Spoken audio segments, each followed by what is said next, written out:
Kalam Ramadan menyajikan hati meraih ridho ilahi. Ya, Gus, setelah kita mengulas sejarah turunnya Al-Quran tadi, banyak sekali yang sudah disampaikan. Sejarah ditulisannya, kemudian sebagaimana yang disampaikan oleh firman Allah Subhanahu wa taala dalam surat Al-Baqarah ayat 185, bahwasanya Al-Quran juga diturunkan sebagai petunjuk dan juga pembeda yang benar dan yang salah. Nah, apa makna sebenarnya wahyu tersebut ini, Gus? Ya, terima kasih Mas Dimas dan seluruh pemirsa TV yang dimuliakan Allah. Balasnya yang dimaksud Al-Quran sebagai pembeda adalah untuk membedakan mana yang baik dan yang buruk, mana yang diperintahkan oleh Allah dan mana yang dilarang oleh Allah Subhanahu wa taala. Karena pada zaman sebelum diturunkan Al-Quran, kita tahu disebut periode zaman jahiliyah. Zaman jahiliyah, baik dan buruknya seseorang itu tidak ada standar. Mereka baik dan buruknya seseorang sesuai dengan hati nurani dan perilaku masyarakat pada waktu itu. Bahkan pada waktu itu yang menjadi tolok ukur seorang laki-laki yang kuat itu yang bagaimana? Menurut pendapat orang zaman jahiliyah, laki-laki yang kuat adalah ketika mereka mempunyai satu tradisi, kalau punya anak perempuan mereka kubur hidup-hidup. Seorang bapak mengubur anaknya perempuan yang masih hidup dikubur. Kok si bapak ini atau laki-laki ini dia tidak meneteskan air mata, itulah orang yang kuat. Itu cara pandang jahiliyah. Makanya itu terus direvisi, terus disempurnakan dengan adanya Al-Quran, dan Al-Quran sebagai petunjuk pembeda mana yang baik dan mana yang buruk.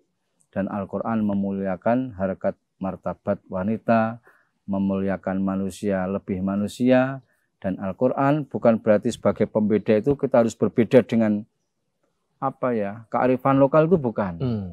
Sebagai pembeda itu bisa Al-Quran itu dipraktekkan dalam bentuk tradisi masyarakat yang ada, tapi tidak melanggar daripada kode-kode etik Al-Quran. Seperti halnya misalnya kita di Jawa, ini ajaran Jawa ini banyak mengadopsi dari Al-Quran. Begitu.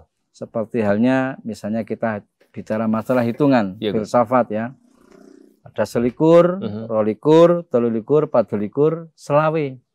Ini selawe, bukan 5 likur, bukan, tapi selawe. Selawe ya. Selawe itu artinya adalah seneng-senengi lanang wedok. Begitu. Adalah usia pernikahan. Kenapa usia pernikahan umur 25 tahun? Karena itba kepada baginda Nabi, Nabi nikah di umur 25 tahun. Masya Allah. Baik, Gus. Ya, Gus, tak terasa kita juga sudah sampai di penghujung acara nih ya, Gus ya. Dan tentu sebagai penutup, apa Gus pesan yang bisa disampaikan kepada pemirsa dan juga tentunya terkait dengan peringatan Nuzul Quran tahun ini kepada generasi milenial khususnya dan juga umat Islam pada umumnya?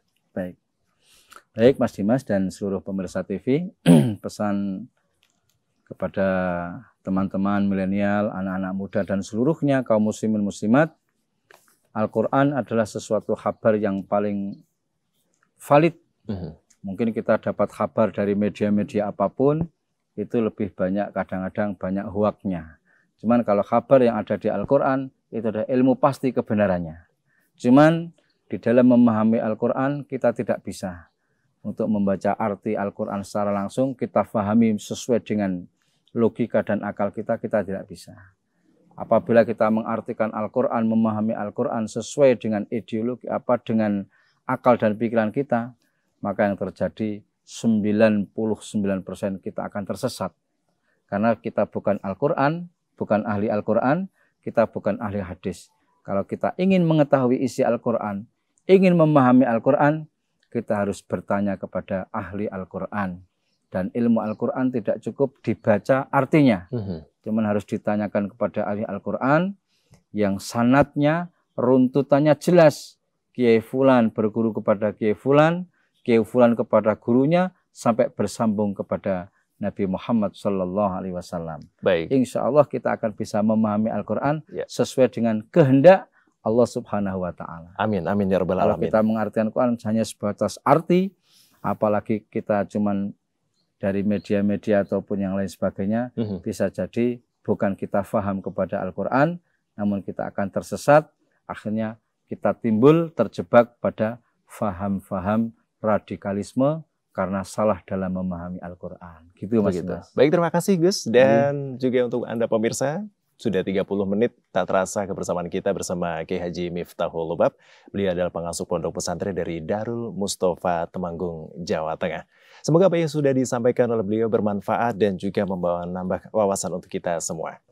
Jangan lupa terus saksikan Kalam Ramadan untuk menambah wawasan serta meningkatkan keimanan serta ketakwaan kita kepada Allah Subhanahu wa Ta'ala. Saya Dimas Saputra untuk pamit undur diri. Sampai jumpa pada program Kalam Ramadan berikutnya.